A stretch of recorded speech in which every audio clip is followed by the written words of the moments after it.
السلام علیکم۔ عمران اور صالحہ دونوں نئی رہائش گاہ کے ایک کمرے میں موجود تھے۔ عمران الفریڈ ہاؤس سے واپس آتے ہوئے پہلے راستے میں ایک مارکیٹ میں گیا۔ صالحہ کو اس نے وہیں ایک ریستوران میں انتظار کرنے کا کہا اور خود وہ اکیلا چلا گیا۔ اس کی واپسی تقریباً آدھے گھنٹے بعد ہوئی اور اس کے بعد وہ صالحہ کو ساتھ لیے سیدھا یہاں آ گیا تھا۔ انہیں یہاں آئے ہوئے ابھی صرف 10 منٹ ہی ہوئے تھے۔ آپ نے فارمولہ بھجوا دیا ہے؟ صالحہ نے کہا۔ ہاں، پہلے اس مخصوص کیمرے سے اسے نکالنا پڑا، پھر اسے ایک کارٹن میں پیک کرنا پڑا اور اس کے بعد ہی اس کی روانگی عمل میں آ سکی ہے، بالکل کسی دلہن کی طرح۔ عمران نے کہا تو صالحہ بے اختیار ہنس پڑی۔ یہاں دلہن کا کیا ذکر آ گیا؟ صالحہ نے مسکراتے ہوئے کہا، دلہن کی روانگی کے لیے پہلے دولہا کو ایسے ہی مراحل سے گزرنا پڑتا ہے۔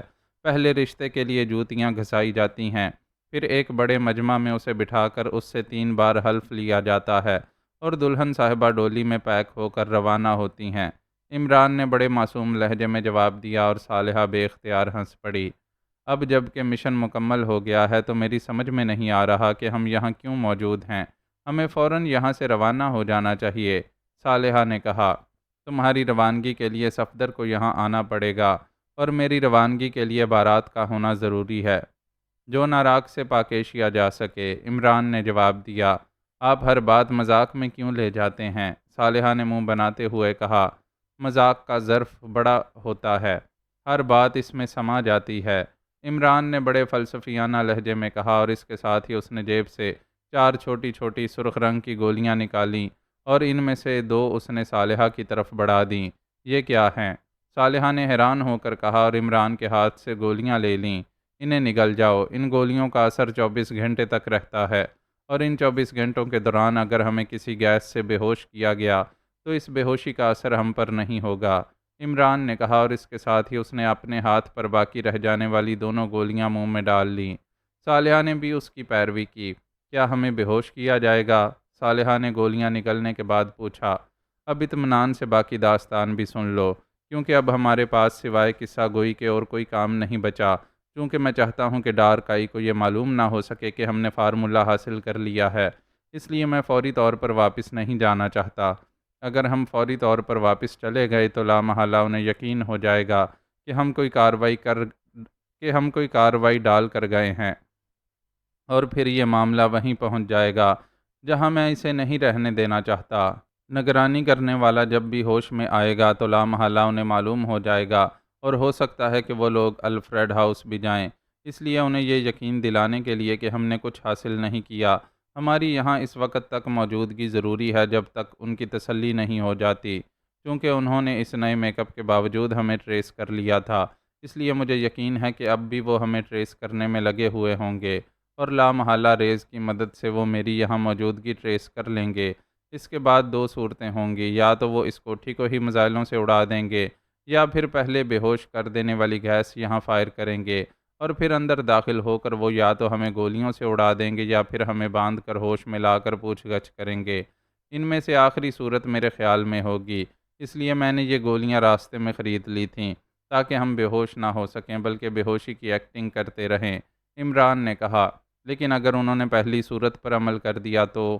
صالحہ نے کہا، تو پھر پاک ایشیا سیکرٹ سروس والے ہر سال ہمارا عرس منایا کریں گے، اور کیا ہوگا؟ عمران نے منہ بناتے ہوئے کہا۔ آپ کو کیسے یقین ہے کہ وہ پہلی صورت پر عمل نہیں کریں گے؟ صالحہ نے کہا، وہ چونکہ سیکرٹ ایجنٹ ہیں، عام پیشہ ور قاتل یا مجرم نہیں ہیں، اس لیے لامحالہ وہ یہ معلوم کرنے کی کوشش کریں گے کہ ہم کیوں یہاں آئے اور کیوں الفریڈ ہاؤس میں گئے تھے۔ عمران نے جواب دیا، تو پھر گولیاں کھانے کا کیا فائدہ؟ ہم سے پوچھ گچھ کے لیے وہ بہرحال ہمیں ہوش میں تو لائیں گے، صالحہ نے باقاعدہ جرا کرتے ہوئے کہا۔ ہاں، بات تو تمہاری ٹھیک ہے، لیکن پھر صفدر مجھے گولی مار دیتا، مسئلہ تو پھر بھی وہی رہتا، اس لیے مجبوری تھی، عمران نے جواب دیا۔ آپ نے پھر غیر متعلق گفتگو شروع کر دی، صالحہ نے قدرے ناراض ہوتے ہوئے کہا۔ اس غیر متعلق کو متعلق کرنے کے لیے تو بھرے مجمع میں نکاح پڑھایا جاتا ہے، عمران نے جواب دیا۔ آپ نہیں بتانا چاہتے تو نہ بتائیں، لیکن کم از کم دوسروں کو پریشان تو نہ کیا کریں، صالحہ نے کہا تو عمران بے اختیار ہنس پڑا۔ بس وقتی پریشانی ہوگی تمہیں، اس کے بعد صفدر بیچارہ ہمیشہ کے لیے پریشانی کا شکار ہو جائے گا۔ عمران جیسا ڈھیٹ بلا اتنی آسانی سے کہاں قابو میں آنے والا تھا، اور صالحہ نے اس طرح ہونٹ بھینچ لیے جیسے اس نے اب نہ بولنے کی قسم کھا لی ہو۔ مطلب ہے مس صالحہ کے پوچھ گچھ تو انہوں نے مجھ سے کرنی ہے، ایسا نہ ہو کہ تمہیں وہ بے ہوشی کے دوران ہی گولی مار دیں، اور اگر ایسا ہوا تو لامحالہ صفدر، عمران نے وضاحت کرتے ہوئے کہا تو صالحہ بے اختیار ہنس پڑی۔ آپ کی باتوں کا مطلب شاید حکیم لقمان کو بھی نہ آتا ہوگا، حالانکہ یہی بات آپ سیدھے سادے انداز میں بھی کہہ سکتے تھے۔ صالحہ نے ہنستے ہوئے اس کی بات کاٹی ہی تھی کہ باہر سے چٹک چٹک کی آوازیں سنائی دیں۔ تو ڈرامہ شروع ہو گیا، تم نے بے ہوشی کی ایکٹنگ کرنی ہے، لیکن پوری طرح محتاط بھی رہنا ہے، عمران نے کہا، اور صالحہ نے اس بات میں سر ہلا دیا۔ تھوڑی دیر بعد باہر سے دوڑتے ہوئے قدموں کی آوازیں سنائی دیں، اور عمران کا جسم یک لخت کرسی پر ڈھلک سا گیا۔ اس کی گردن بھی ٹیڑھی ہو گئی تھی اور صالحہ نے بھی اس کی پیروی کی۔ عمران آنکھوں میں موجود جھری سے دروازے کی طرف ہی دیکھ رہا تھا۔ چند لمحوں بعد ایک نکلتے ہوئے قد اور ورزشی جسم کا نوجوان ہاتھ میں مشین گن پکڑے تیزی سے اندر داخل ہوا۔ اس کے پیچھے ڈینی تھی، اس کے ہاتھ میں بھی مشین گن تھی۔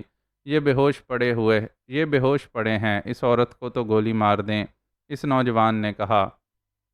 ابھی نہیں، پائر پہلے پوچھ گچھ ہو جائے، ہو سکتا ہے کہ عمران کے ساتھ ساتھ اس سے بھی پوچھ گچھ کرنا پڑے، ڈینی نے کہا۔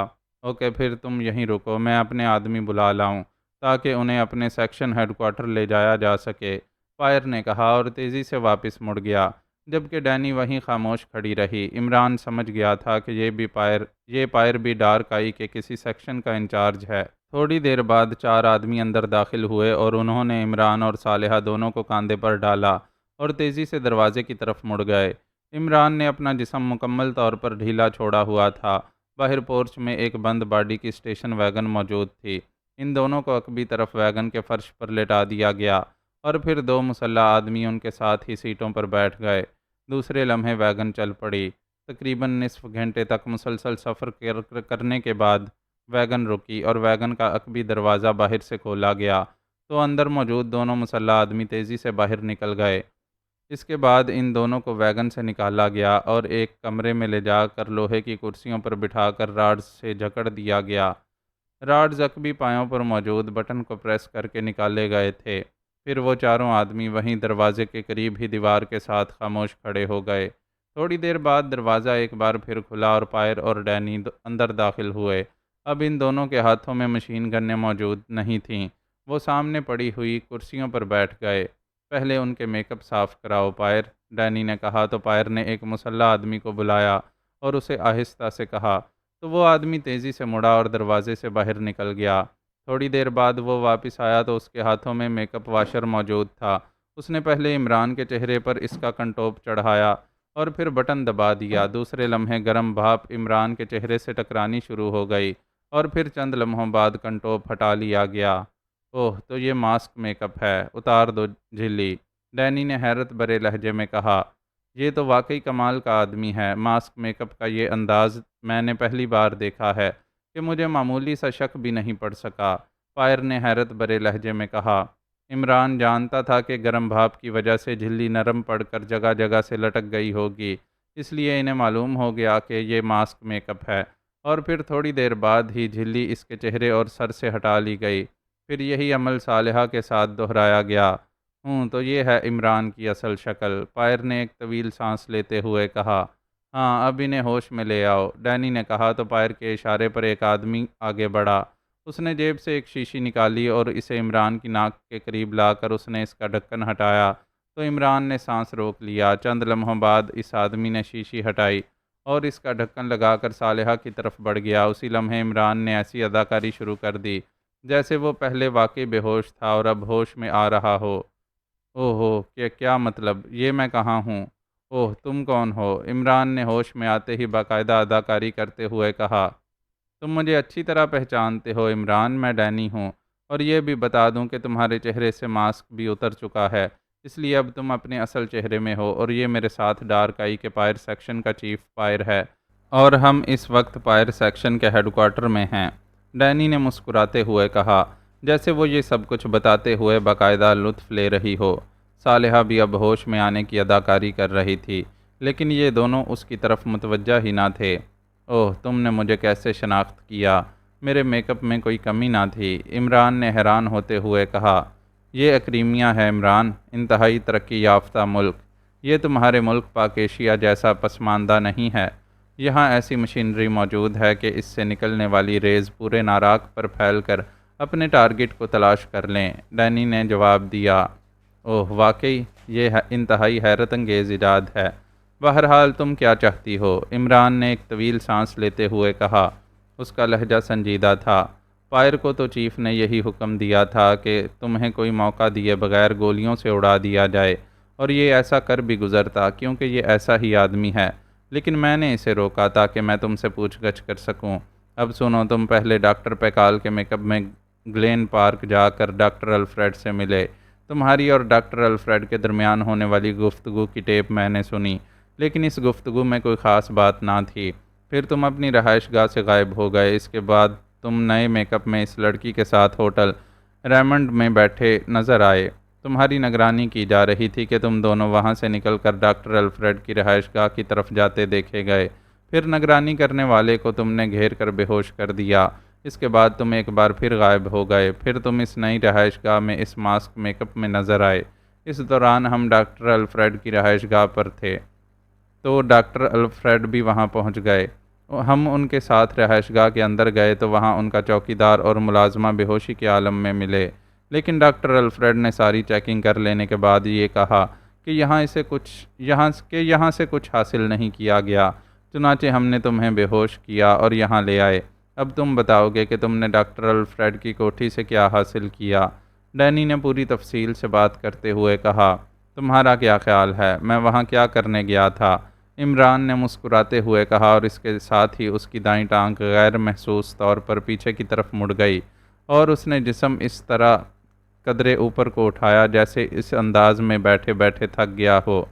تمہیں یہ بتا دوں کہ تم اپنی ٹانگ موڑ کر اسے یقیناً کرسی کے عقبی پائے تک پہنچانا چاہتے ہو تاکہ بٹن پریس کر کے ان راڈز سے آزادی حاصل کر سکو، لیکن یہ تمہاری کوشش بے سود رہے گی، کیونکہ یہ راڈز اس بٹن سے باہر تو آتے ہیں لیکن اس کی واپسی کا سسٹم اس بٹن میں نہیں ہے۔ باقی رہی تمہاری دوسری بات، تو ظاہر ہے تم فارمولے کی تلاش میں واپس آئے ہو، اور ڈاکٹر الفریڈ اسی لیبارٹری میں کام کرتا ہے جہاں سے تم فارمولہ حاصل کرنا چاہتے ہو، اس لیے لامحالہ تم وہاں بھی اسی مقصد کے لیے گئے ہوگے۔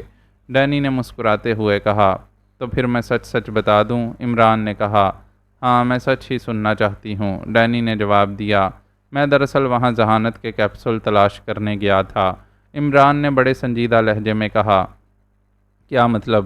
کیا تم ہمارا مذاق اڑا رہے ہو؟ ڈینی نے یک لخت انتہائی غصیلے لہجے میں کہا۔ نہیں، میں واقعی سچ کہہ رہا ہوں، لیکن اب تمہارے منہ سے تفصیل سن کر مجھے احساس ہو رہا ہے کہ میں نے واقعی غلطی کی تھی۔ عمران نے منہ بناتے ہوئے کہا۔ کیا مطلب؟ میں سمجھی نہیں تمہاری بات، ڈینی نے حیرت بھرے لہجے میں کہا۔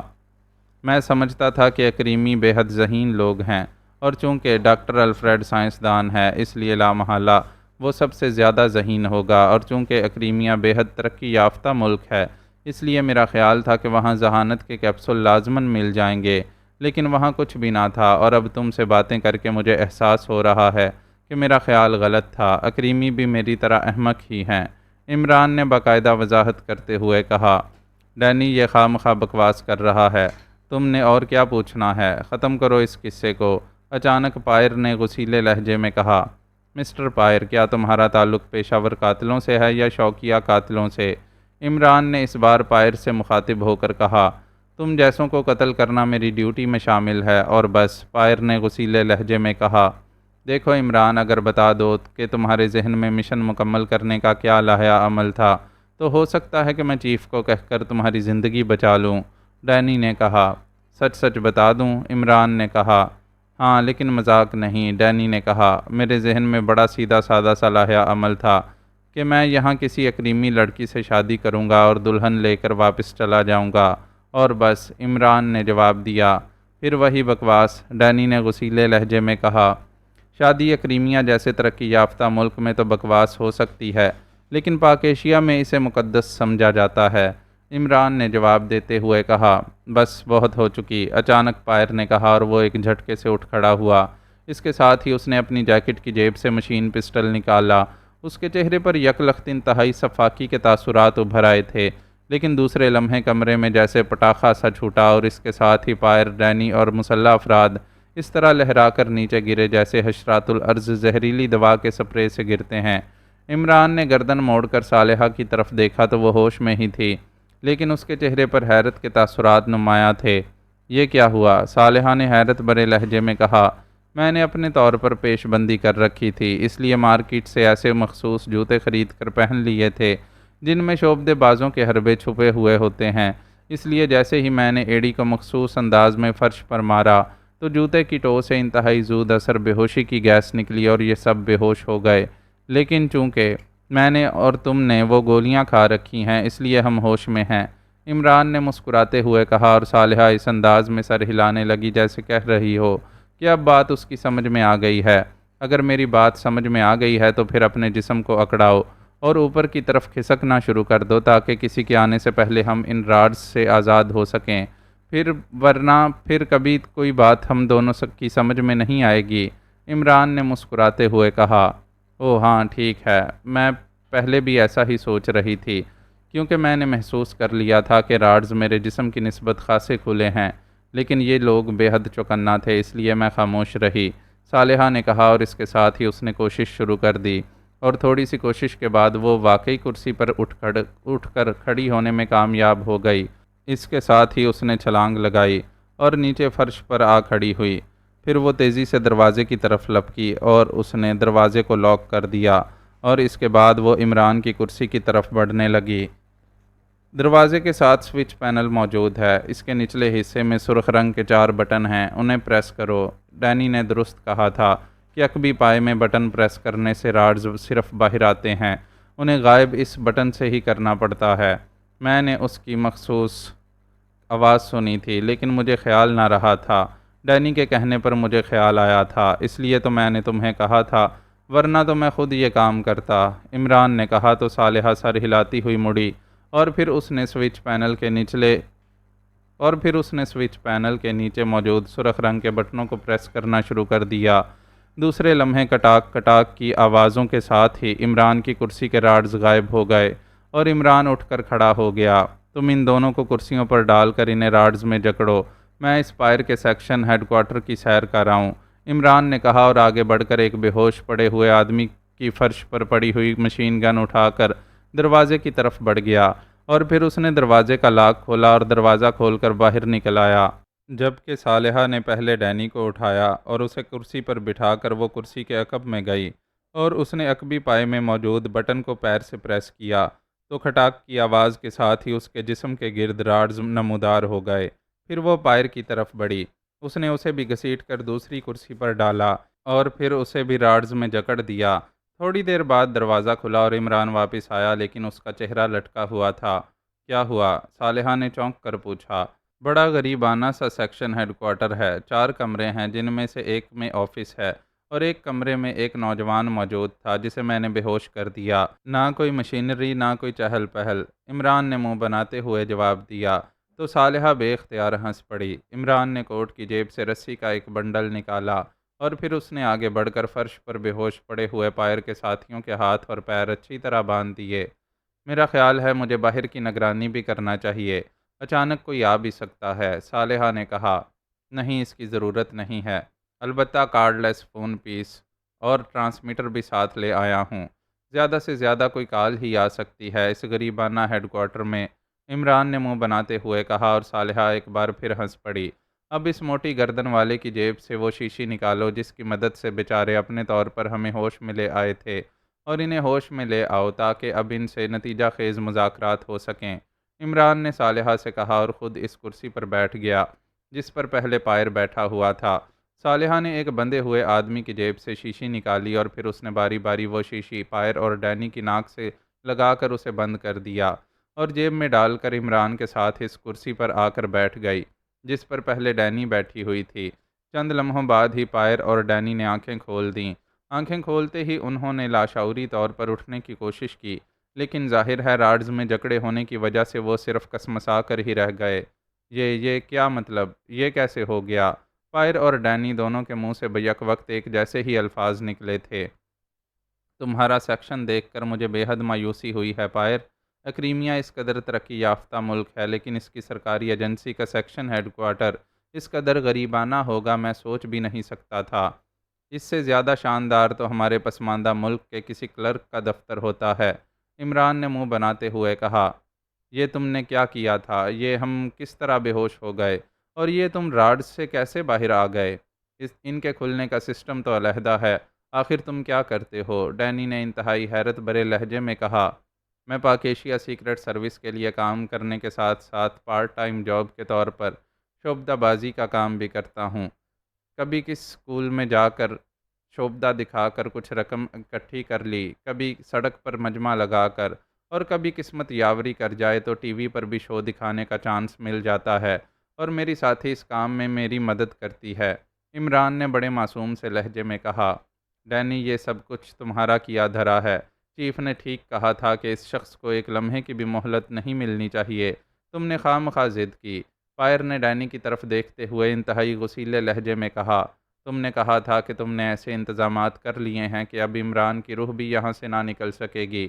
اب بتاؤ یہی تمہارے انتظامات ہیں؟ تم نے یقیناً اس کی تلاشی نہ لی ہوگی، اور اس کے پاس کوئی ایسی چیز تھی جس کی وجہ سے یہ کام کر گزرا۔ اب مجھے کیا معلوم تھا کہ تمہارے انتظامات اس قدر ناقص ہوں گے؟ ڈینی نے الٹا پائر پر چڑھائی کر دی۔ گڈ شو، اسے کہتے ہیں نہلے پہ دہلا۔ بہرحال آپس میں لڑنے کی ضرورت نہیں ہے۔ اگر غریبانہ سیکشن کا انچارج پائر مزید کوشش بھی کر لیتا تب بھی نتیجہ یہی نکلنا تھا۔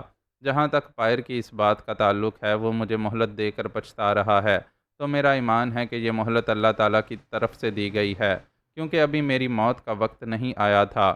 عمران نے مسکراتے ہوئے کہا، تمہارے یہی کام مجھے الجھا دیتے ہیں، اور اس لیے میں نے پائر پر زور ڈالا تھا کہ وہ تمہیں ہلاک کرنے سے پہلے مجھے پوچھ گچھ کا موقع دے۔ کیا تم بتاؤ گے کہ تم نے یہ سب کچھ کیسے کیا ہے؟ ڈینی نے کہا، مجھے چونکہ علم تھا کہ تم نے ریز کی مدد سے مجھے نئے میک اپ کے باوجود ٹریس کیا ہے، اس لیے ظاہر ہے میں کوئی بھی میک اپ کر لیتا، تم بہرحال مجھے ٹریس کر لیتی، اور اس لیے میں نے حفظ ما تقدم کے طور پر پہلے ہی کارروائی کر لی تھی۔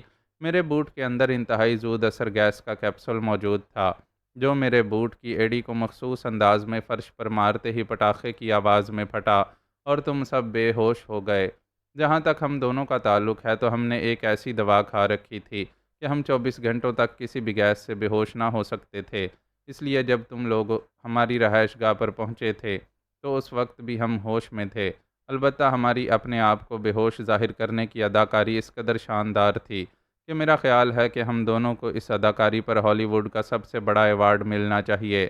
تمہارے آدمیوں نے جب ہمیں وہاں سے اٹھا کر ویگن میں ڈالا اور پھر ویگن پر سوار کر کے یہاں لے آئے تو ہم اس وقت بھی ہوش میں تھے۔ یہی وجہ ہے کہ اس گیس سے تم تو بے ہوش ہو گئے، البتہ ہم دونوں ہوش میں رہے۔ اس کے بعد میری ساتھی عورت نے اپنا شعبدہ دکھایا اور راڈز والی کرسی سے آزادی حاصل کر لی، پھر اس نے مجھے آزاد کر دیا۔ میں نے پائر سیکشن کا معائنہ کیا، باہر ایک نوجوان موجود تھا، اسے بے ہوش کر کے باندھ دیا، پھر واپس آ کر تمہارے ان دو بے ہوش ساتھیوں کو باندھا، پھر تم دونوں کو کرسیوں میں جکڑ کر ہوش میں لایا گیا۔ بس یہ ہے سارا کھیل۔ بہرحال اگر پائر یا اس کے ساتھی ہماری رہائش گاہ پر ہماری مصنوعی بے ہوشی کے دوران ہم پر فائر کھولنے کی کوشش کرتے تو اب تک زندہ ہونے کی بجائے فرشتوں سے حساب کتاب بھی مکمل کر چکے ہوتے۔ عمران نے بڑے سادہ سے انداز میں پوری تفصیل بتا دی۔ تم واقعی حیرت انگیز صلاحیتوں کے مالک ہو، کاش تم ایکریمیا کے مفادات کے خلاف کام نہ کرتے۔ ڈینی نے ایک طویل سانس لیتے ہوئے کہا، میں اب بھی ایکریمیا کے مفادات کے خلاف کام نہیں کر رہا۔ عمران نے مسکراتے ہوئے کہا، نہیں تم جھوٹ بول رہے ہو، تمہاری یہاں موجودگی، پھر ڈاکٹر الفریڈ سے ملاقات اور پھر اس کی رہائش گاہ کی تلاشی بتا رہی ہے کہ تم ایکریمیا کے اہم ترین فارمولے کو حاصل کرنے کی جدوجہد کر رہے ہو۔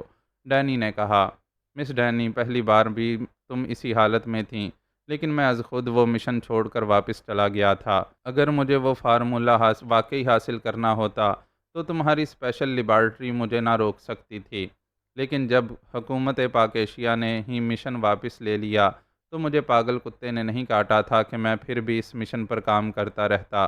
یہ ٹھیک ہے کہ جس فارمولے پر ہم کام کر رہے تھے وہ پاک ایشیائی نژاد سائنسدان کا تیار کردہ تھا، اور اس پاک ایشیائی نژاد سائنسدان نے اپنی مرضی سے اسے پاک ایشیا کے حوالے کرنے کا فیصلہ کیا تھا۔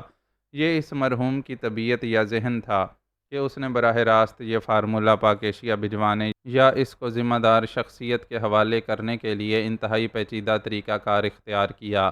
شاید یہ اس کی مجبوری تھی، وہ خوف زدہ تھا اور یہ چاہتا تھا کہ اسے براہ راست اس میں ملوث نہ سمجھا جائے، اور شاید اسی خوف کی وجہ سے وہ اپنی جان سے بھی ہاتھ دھو بیٹھا۔ بہرحال ہمارا فارمولہ حاصل کرنے کا جواز درست تھا، لیکن پھر حکومت پاک ایشیا اس نتیجے پر پہنچی کہ اس فارمولے کو تیار کرنے کی لیبارٹری پاک ایشیا میں نہیں ہے، اور اسے شوگران سے تیار کرانے کا کوئی فائدہ نہ ہوتا، کیونکہ اس طرح اس خصوصی میزائل ٹیکنالوجی کو ہم اپنے دشمن ملک کافرستان سے مخفی نہ رکھ سکتے تھے۔ اس کے ساتھ ساتھ کرائمیا سے پاک ایشیا کے تعلقات بھی بگڑ جاتے، اور ہو سکتا تھا کہ کرائمیا رد عمل کے طور پر تیار شدہ میزائل یا اس کی اتنی ٹیکنالوجی کافرستان کے حوالے کر دیتا۔ اس طرح یہ سب کچھ بالآخر بیکار ہو جاتا۔ اس لیے حکومت پاک ایشیا نے یہ مشن واپس لے لیا، اور اب ہماری اس فارمولے میں کوئی دلچسپی باقی نہیں رہی۔ عمران نے اس بار انتہائی سنجیدہ لہجے میں بات کرتے ہوئے کہا، تو پھر تم ڈاکٹر پیکال کے روپ میں یہاں ڈاکٹر الفریڈ سے کیوں ملے؟ اور تم نے الفریڈ ہاؤس میں سے کیا حاصل کیا ہے؟ ڈینی نے کہا، پہلی بات تو یہ ہے کہ الفریڈ ہاؤس میں ہم سرے سے داخل ہی نہیں ہوئے، البتہ ہمیں نگرانی کا علم ہو گیا تھا، اور ہم نے نگرانی کرنے والے کو بے ہوش کر دیا تھا۔ دوسری بات یہ کہ الفریڈ ہاؤس میں ظاہر ہے کیا ہو سکتا تھا، ڈاکٹر الفریڈ صرف ویکینڈ پر آتا ہے، تو وہ اپنے ساتھ کیا لا سکتا ہے کہ جو ہمیں الفریڈ ہاؤس سے مل سکتا تھا۔ رہی بات کہ میں نے ڈاکٹر پیکال کے روپ میں اس سے ملاقات کیوں کی تھی، تو تم نے خود بتایا تھا کہ تم نے میری اور ڈاکٹر الفریڈ کی گفتگو ٹیپ کی تھی، اور تم نے یہ ٹیپ سن لیا تھا۔ تمہیں خود معلوم ہو گیا ہوگا کہ ہمارے درمیان کیا باتیں ہوئیں۔ پاک ایشیا بھی میزائل ٹیکنالوجی پر کام کر رہا ہے، لیکن ظاہر ہے یہ کرائمیا اور دیگر ترقی یافتہ ممالک کے لیے غیر اہم اور سادہ ٹیکنالوجی ہے، لیکن پاک ایشیا کے لیے انتہائی اہم ہے، اور ترقی یافتہ ممالک اور خصوصی طور پر کرائمیا نے اس سلسلے میں پالیسی بنا رکھی ہے کہ ایشیائی ممالک اور خاص طور پر مسلم ممالک کو ہر قسم کی جدید ٹیکنالوجی سے محروم رکھا جائے، اور انہیں کسی طرح بھی اس سلسلے میں کوئی معلومات مہیا نہ کی جائیں۔ ہمارے میزائلوں کی تیاری میں ایک ایسی الجھن پیش آ گئی تھی کہ جس کا ہمارے ملک کے سائنسدانوں کے پاس کوئی حل نہ تھا۔ ہمارے سائنسدانوں نے ترقی یافتہ ممالک کے سائنسدانوں سے اس بارے میں معلوم کیا تو سب نے کسی قسم کی معلومات مہیا کرنے سے انکار کر دیا۔ میں سائنس کا طالب علم ہوں، اس لیے چیف آف سیکرٹ سروس نے میری ڈیوٹی لگائی کہ میں کسی طرح اس بارے میں معلومات حاصل کروں۔ اب ظاہر ہے براہ راست تو مجھے معلومات نہ مل سکتی تھیں، اس لیے میں نے پہلے شمالی کینیڈا کے ڈاکٹر پیکال سے ملاقات کی کوشش کی، لیکن ڈاکٹر پیکال سے ملاقات تو ایک طرف، ڈاکٹر پیکال کے بارے میں معلوم ہی نہ ہو سکا کہ وہ کہاں ہے۔ اس پر میں نے ڈاکٹر پیکال کے روپ میں کرائمیا میں میزائل ٹیکنالوجی کے معروف سائنسدانوں سے ملنے کا پلان بنایا۔ فلائٹ کے دوران ہماری ملاقات ڈاکٹر الفریڈ کی لڑکی مارشیلا سے ہوئی۔ اس نے ہمیں بتایا کہ ڈاکٹر الفریڈ ویکینڈ پر آتے ہیں۔ اس نے ہمیں گلین پارک میں ملاقات کی دعوت دی، چونکہ ڈاکٹر الفریڈ بھی میزائل ٹیکنالوجی کا ایک معروف نام ہے، اور پھر جس ٹیکنالوجی پر پاک ایشیا میں میزائل تیار کیے جا رہے ہیں اور جسے اسٹارم ٹیکنالوجی کہا جاتا ہے، اور ڈاکٹر الفریڈ کے بارے میں مجھے معلوم ہے کہ انہوں نے اس ٹیکنالوجی پر اسپیشلائز کیا ہوا ہے، اس لیے بھی میں نے ان سے ملاقات ضروری سمجھی، اور پھر ان سے اس بارے میں بات چیت ہوئی، لیکن ڈاکٹر الفریڈ نے بھی مجھے کوئی حل بتانے کے بجائے وقت طلب کر لیا، جس پر مجبوراً مجھے خاموش رہنا پڑا۔ بہرحال واپسی پر مجھے معلوم ہو گیا کہ کلائس کے ذریعے ہماری نگرانی ہو رہی ہے، جس سے میں سمجھ گیا کہ ایسا ڈارک آئی کر رہی ہوگی۔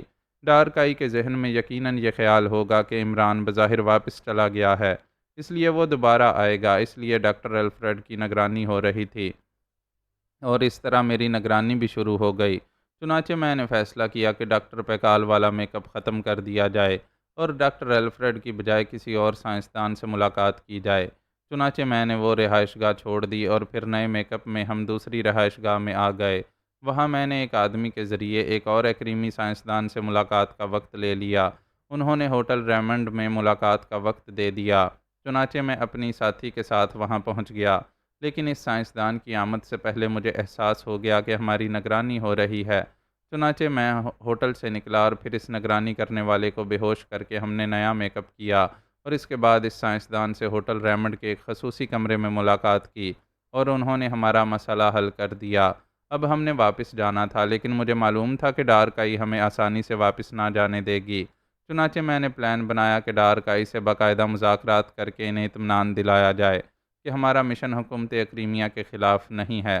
اس کے نتیجے میں ہم بے ہوش نہ ہونے کے باوجود یہاں آئے، لیکن جب پائر صاحب ہمیں ہلاک کرنے پر تل گئے تو مجبوراً ہمیں بھی حرکت میں آنا پڑا، لیکن اس کے باوجود ہم نے نہ ہی اب تک پائر کو، نہ تمہیں اور نہ ہی پائر کے کسی آدمی کو ہلاک کیا ہے۔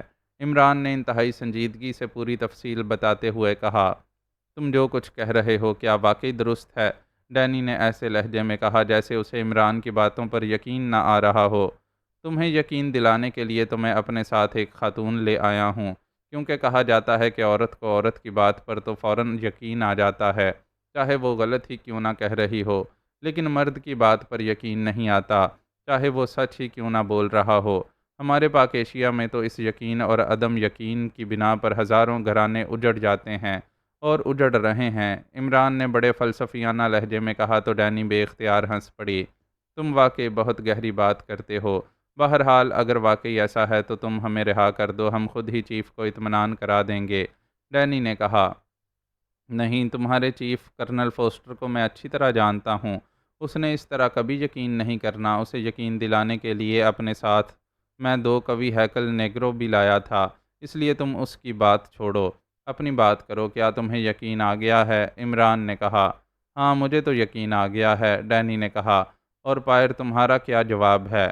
عمران نے پائر کی طرف دیکھتے ہوئے کہا، مجھے کسی یقین اور بے یقینی سے کوئی تعلق نہیں ہے، میں نے تو چیف کے احکامات کی تعمیل کرنی ہے اور بس، پائر نے صاف جواب دیتے ہوئے کہا، اور عمران بے اختیار مسکرا دیا۔ اس نے جیب سے چھوٹا سا ٹرانسمیٹر نکالا۔ یہ ٹرانسمیٹر وہ پائر کے آفس سے اٹھا لایا تھا، 05 ٹرانسمیٹر تھا۔ عمران نے اس پر فریکوینسی ایڈجسٹ کی اور پھر اسے آن کر دیا۔ Hello hello prince of Dhamp calling over. Imran نے بار بار کال دیتے ہوئے کہا، yes Joseph attending you over. Joseph نے جواب دیا۔ چونکہ عمران نے کال کے دوران کوڈ کی بجائے اپنا نام براہ راست کہا تھا، اس لیے جواب میں جوزف نے بھی کوڈ کی بجائے اپنے نام سے ہی جواب دیا تھا۔ جوزف، میں نے تمہارے ذمہ جو کام لگایا تھا اس کی کیا پوزیشن ہے؟ اوور۔ عمران نے کہا، سر آپ کے حکم کی دیر ہے بوس، میں نے اور جوانا نے اپنا کام مکمل کر لیا ہے۔ اوور، دوسری طرف سے جواب دیا گیا۔ اوکے، پھر یہ کام مکمل کر کے تم جوانا سمیت جوپیٹر ٹاؤن کی کوٹھی نمبر 28 پر پہنچ جاؤ۔ کتنی دیر میں پہنچ جاؤ گے؟ اوور۔ عمران نے کہا، 1 گھنٹے کے اندر بوس۔ اوور۔ جوزف نے اطمینان بھرے لہجے میں کہا، اوکے، پوری طرح محتاط رہ کر کام کرنا، میں اس کام میں کسی قسم کی ناکامی کو برداشت نہیں کروں گا۔ اوور۔ عمران کا لہجہ سخت ہو گیا تھا۔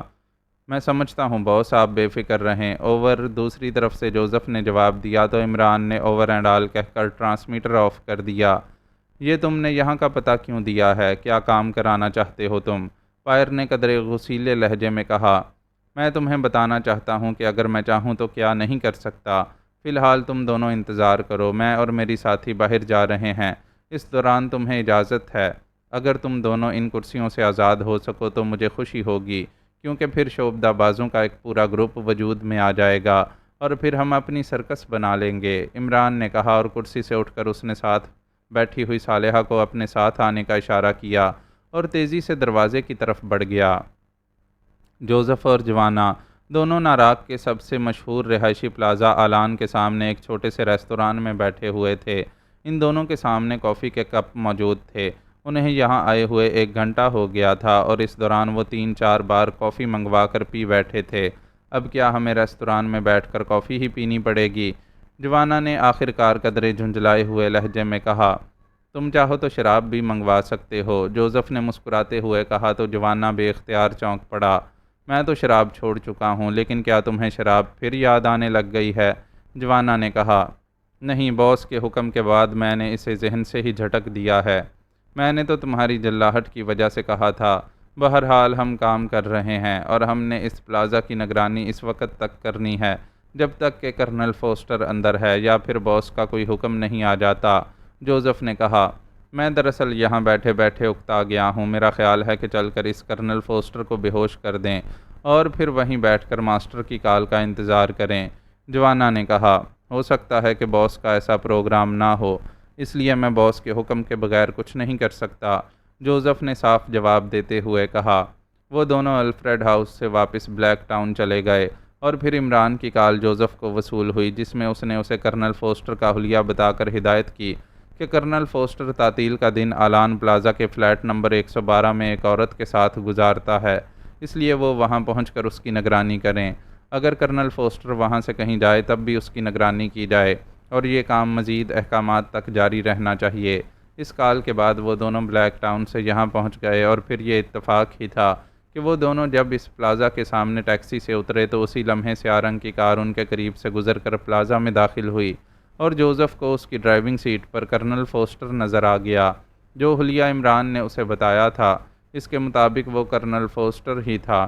پھر جوزف نے جوانا کو ریستوران میں جانے کا کہا اور خود وہ کرنل فوسٹر کے پیچھے پلازا کی حدود میں چلا گیا۔ کرنل فوسٹر نے کار پارکنگ میں روکی اور پھر نیچے اتر کر وہ پلازا کے مین گیٹ کی طرف بڑھ گیا۔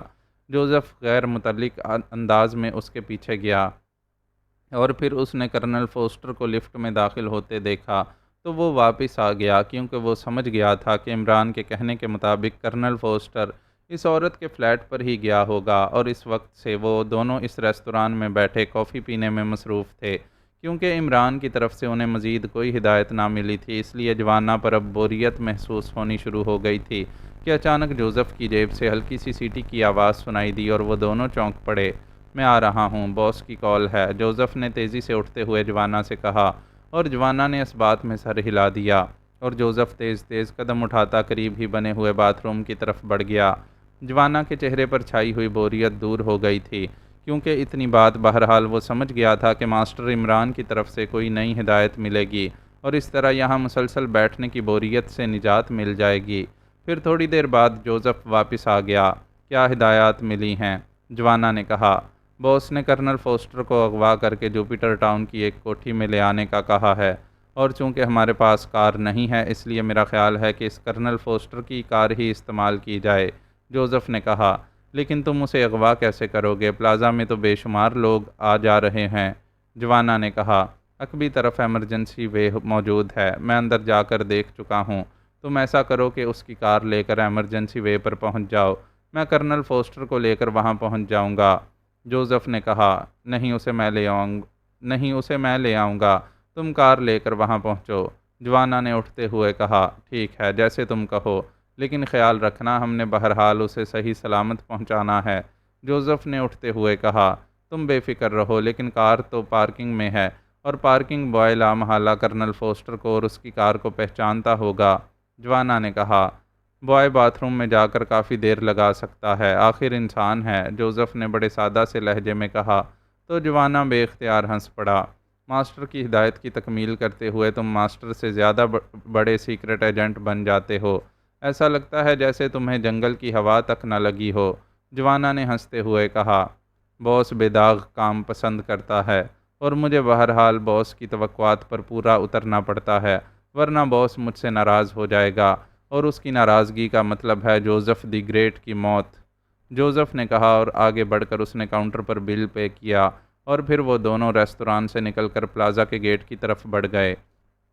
چونکہ آج تعطیل کا روز تھا اس لیے پلازا میں کافی لوگ آ جا رہے تھے، جن میں عورتیں بھی تھیں اور مرد بھی اور بچے بھی۔ جوزف تو پارکنگ کی طرف بڑھ گیا جبکہ جوانا تیزی سے پلازا کے مین گیٹ کی طرف بڑھتا چلا گیا۔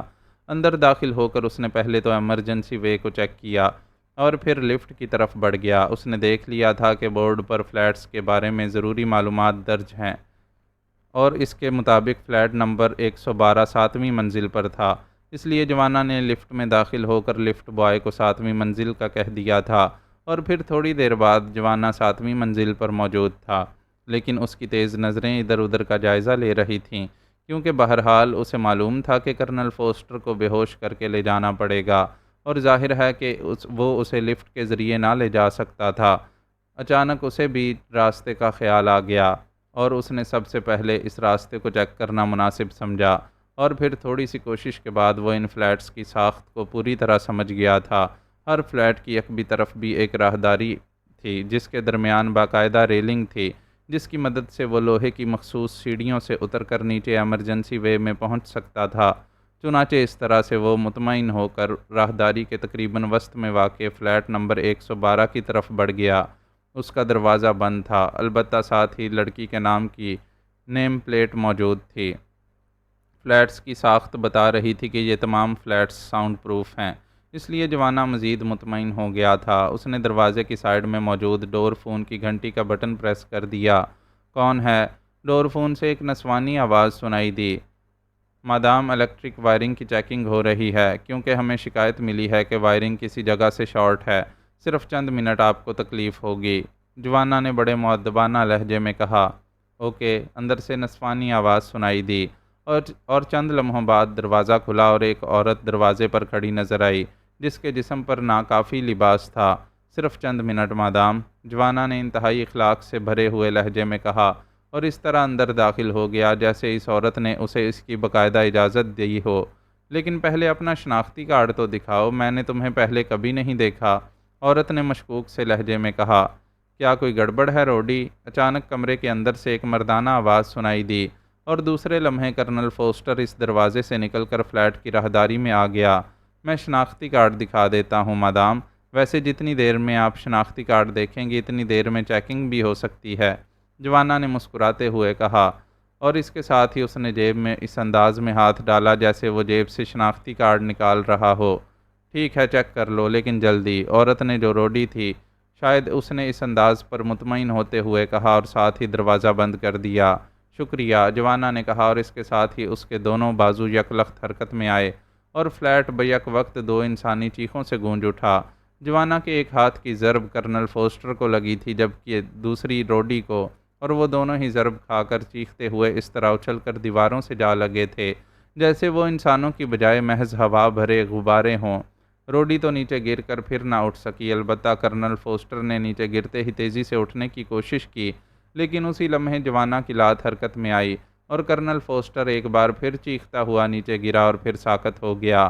جوانا نے ایک لمحے کے لیے اس کے سینے پر ہاتھ رکھ کر اندازہ لگایا کہ کہیں وہ فوری طور پر ہوش میں تو نہ آ جائے گا، لیکن کرنل فوسٹر خاصا جاندار نظر آ رہا تھا، اور شاید وہ اچانک ضربیں لگنے کی وجہ سے مار کھا گیا تھا، ورنہ شاید جوانا کو اس پر خاصی محنت کرنی پڑتی۔ جب اسے اطمینان ہو گیا کہ وہ کافی دیر تک بے ہوش رہے گا، تو وہ تیزی سے آگے بڑھا، اور پھر اس نے پورے فلیٹ کو چیک کر کے ایمرجنسی ڈور تلاش کر لیا، جس کی مدد سے وہ عقبی ایمرجنسی راہداری میں داخل ہو کر ریلنگ کے ذریعے ایمرجنسی وے تک پہنچ سکتا تھا۔ چنانچہ وہ واپس مڑا، اور پھر اس نے کرنل فوسٹر کو اٹھا کر کاندھے پر ڈالا، اور اس ایمرجنسی دروازے سے گزر کر وہ راہداری سے گزر کر سیڑھیاں اترتا ہوا ایمرجنسی وے میں پہنچ گیا۔ چونکہ یہ راستہ صرف ایمرجنسی میں کام آتا تھا، اس لیے اس طرف اس وقت کوئی آدمی نہ تھا۔ جوانا اطمینان سے کرنل فوسٹر کو کاندھے پر ڈالے ایمرجنسی وے کے بیرونی دروازے تک پہنچ گیا۔ اس نے دروازہ کھولا ہی تھا کہ اسے باہر جوزف کھڑا نظر آیا۔ اس کے ساتھ ہی سیاہ رنگ کی کار موجود تھی۔ جوزف نے جلدی سے کار کا عقبی دروازہ کھولا تو جوانا نے بجلی کی سی تیزی سے کاندھے پر لدے ہوئے بے ہوش کرنل فوسٹر کو سیٹوں کے درمیان ڈالا، اور پھر خود وہ تیزی سے عقبی سیٹ پر بیٹھ گیا۔ جوزف نے دروازہ بند کیا، اور پھر ڈرائیونگ سیٹ پر بیٹھ کر اس نے کار ایک جھٹکے سے آگے بڑھا دی۔ کوئی پرابلم؟ جوزف نے گردن موڑے بغیر پوچھا۔ میرے ساتھ ہمیشہ ایک ہی پرابلم پیش آتا ہے، جوانا نے مسکراتے ہوئے کہا۔ اچھا، وہ کیا؟ جوزف نے حیرت بھرے لہجے میں کہا۔ یہ کہ آدمی کو صحیح سلامت اور زندہ لے جانا پڑتا ہے، جبکہ میری انگلیوں میں تو بہت کھجلی ہوتی ہے، لیکن اب کیا کروں، ماسٹر کا حکم ہی ایسا ہوتا ہے، جوانا نے کہا، اور اس بار جوزف بے اختیار ہنس پڑا۔ عمران صالحہ کے ہمراہ ایک کمرے میں موجود تھا۔ اسے جوزف اور جوانا کا انتظار تھا۔ آپ نے جوزف کے ذمہ کیا کام لگایا ہے؟ صالحہ نے شاید تیسری بار پوچھا تھا، کیونکہ ہر بار عمران اسے اوٹ پٹانگ جواب دے کر ٹال دیتا تھا۔ سچ بتا دوں؟ عمران نے مسکراتے ہوئے کہا۔ آپ کی لغت میں شاید سچ کا معنی الٹا ہے، کیونکہ جب بھی آپ یہ کہتے ہیں کہ سچ بتا دوں تب آپ لازماً الٹی بات کر دیتے ہیں، صالحہ نے کہا تو عمران بے اختیار کھلکھلا کر ہنس پڑا۔ سچ کا مطلب تو درست اور صحیح ہی ہوتا ہے، لیکن اصل میں سچ بولتے ہوئے ڈر لگتا ہے، کیونکہ ایک محاورہ ہے کہ سچ بولنا آدھی لڑائی مول لینا ہے، اور خاص طور پر عورتوں کے سامنے سچ بولنے کا مطلب تو آدھی کی بجائے پوری لڑائی لڑنا ہے۔ عمران نے کہا تو صالحہ بھی اس بار بے اختیار ہنس پڑی۔ آپ بے فکر ہو کر سچ بولیں، نہ آدھی لڑائی ہوگی نہ پوری۔ صالحہ نے ہنستے ہوئے کہا، تو پھر سچ سن لو، میں نے جوزف اور جوانا کو مارکیٹ سے کال کر کے کہہ دیا تھا کہ وہ کرنل فوسٹر کو نگاہ میں رکھیں، اور جب میں انہیں ہدایت دوں وہ اسے اغوا کر لیں۔ عمران نے مسکراتے ہوئے کہا تو صالحہ بے اختیار چونک پڑی۔ کرنل فوسٹر یعنی ڈارک آئی کا چیف؟ صالحہ نے کہا۔ ہاں وہی، عمران نے جواب دیا۔ لیکن کیا ڈارک آئی کا چیف سڑکوں پر آوارہ پھرتا رہتا ہے کہ جوزف اور جوانا اس پر نگاہ رکھیں گے، اور جب ان کی ہدایت ملے گی وہ اسے اغوا کر لیں گے؟ صالحہ نے ایسے لہجے میں کہا جیسے اسے عمران کی بات پر یقین نہ آیا ہو۔ اب تو تمہیں محاورے پر یقین آ گیا ہوگا، میں نے واقعی سچ بولا ہے، لیکن تم نے لڑائی شروع کر دی ہے۔ ابھی چونکہ تم لڑ رہی ہو اس لیے اسے آدھی لڑائی ہی کہا جا سکتا ہے۔ عمران نے کہا، میں لڑ نہیں رہی بلکہ مجھے حیرت ہو رہی ہے۔ صالحہ نے کہا، جس طرح تمہارا چیف چھپ کر 7 پردوں میں رہتا ہے اس طرح سارے چیف نہیں رہتے، وہ عام انسانوں کی طرح زندگی گزارتے ہیں، نارمل زندگی۔ آج یہاں ہفتہ وار تعطیل ہے اور میں نے یہاں ناراک آنے سے پہلے معلوم کر لیا تھا کہ کرنل فوسٹر تعطیل کا دن یہاں اپنی ایک دوست عورت کے فلیٹ میں گزارتا ہے۔ یہ اس کا باقاعدگی سے معمول ہے، چنانچہ آج بھی وہ لامحالہ وہاں ہوگا، اور جوزف اور جوانا اس رہائشی پلازا کی نگرانی کر رہے ہیں، اور جہاں تک اسے اغوا کرنے کا تعلق ہے تو یہ دونوں ہی ایسے کاموں کے ماہر ہیں۔ عمران نے کہا تو صالحہ نے اس بات میں سر ہلا دیا۔ لیکن آپ اسے یہاں اس انداز میں کیوں منگوا رہے ہیں؟ صالحہ نے پوچھا۔ اس لیے کہ اسے اور اس کے سیکشن انچارجوں کو بیک وقت بتا سکوں کہ ڈارک آئی کو اگر پاکیشیا چاہے تو آسانی سے حقیقتاً ڈارک بھی بنا سکتا ہے۔ عمران نے مسکراتے ہوئے جواب دیا، اور پھر اس سے پہلے کہ ان کے درمیان مزید کوئی بات ہوتی، پھاٹک کے باہر سے رک رک کر مخصوص انداز میں ہارن بجایا گیا۔ جوزف اور جوانا آ گئے ہیں، عمران نے اٹھتے ہوئے کہا، اور صالحہ بھی اٹھ کھڑی ہوئی۔ عمران نے جا کر پھاٹک کھولا، جبکہ صالحہ برآمدے کے ستون کی اوٹ میں ہو گئی تھی۔ پھاٹک کھلتے ہی سیاہ رنگ کی کار اندر داخل ہوئی۔ ڈرائیونگ سیٹ پر جوزف موجود تھا اور رکبی سیٹ پر جوانا۔ عمران نے پھاٹک بند کر کے اسے لاک کر دیا، کار پورچ میں روکی تو جوزف اور جوانا دونوں تیزی سے باہر آئے۔ واہ کیا شاندار کار ہے، کہاں سے اڑائی ہے؟ عمران نے آگے بڑھتے ہوئے مسکرا کر کہا۔ ماسٹر آپ اصل شکل میں ہیں؟ جوانا نے حیرت بھرے لہجے میں کہا۔ ہاں، بڑی مشکل سے موقع ملتا ہے کہ اپنی اصل شکل یاد رہ سکے، ورنہ حقیقت ہے کہ بعض اوقات تو مجھے واقعی یاد نہیں رہتا کہ میری اصل شکل کیسی تھی۔ عمران نے مسکراتے ہوئے کہا۔ بوس کرنل فوسٹر کو کہاں پہنچانا ہے؟ جوزف نے کہا۔ اسے اٹھا کر لے آؤ، اس کے سیکشن انچارج اندر موجود ہیں۔ عمران نے کہا تو جوانا نے عقبی سیٹوں کے درمیان بے ہوش پڑے ہوئے کرنل فوسٹر کو کھینچ کر کاندھے پر لاد لیا۔ اس نے تنگ تو نہیں کیا تمہیں؟ عمران نے آگے بڑھتے ہوئے کہا۔ نہیں ماسٹر، بس راستے میں اسے ہوش آنے لگا تھا، میں نے پھر بے ہوش کر دیا، جوانا نے جواب دیا، اور عمران نے اس بات میں سر ہلا دیا۔ بے ہوش ہی کیا ہے نا، ختم تو نہیں کر دیا؟ عمران نے مسکراتے ہوئے کہا۔ بس یہی پرابلم میرے ساتھ رہتا ہے کہ آپ کے حکم کی تعمیل میں مجھے ہاتھ روکنا پڑتا ہے، جوانا نے کہا، اور عمران بے اختیار ہنس پڑا۔ تھوڑی دیر بعد وہ اس کمرے میں داخل ہوئے جہاں ڈینی اور پائر دونوں بدستور کرسیوں پر جکڑے ہوئے موجود تھے۔ ارے حیرت ہے، میں تو سمجھ رہا تھا کہ ڈارک آئی کے تربیت یافتہ ایجنٹ اب تک آزاد ہو چکے ہوں گے، عمران نے مسکراتے ہوئے کہا۔ ہمیں تمہاری طرح شعبدے نہیں آتے، ڈینی نے پھیکی سی ہنسی ہنستے ہوئے کہا۔ یہ کیا مطلب؟ چیف اور اس حالت میں کیا مطلب؟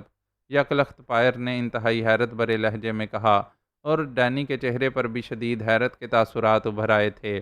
مطلب صاف ہے مسٹر پائر کہ تم جس دم پر ناچ رہے ہو اس کی یہی حیثیت ہے، عمران نے منہ بناتے ہوئے کہا۔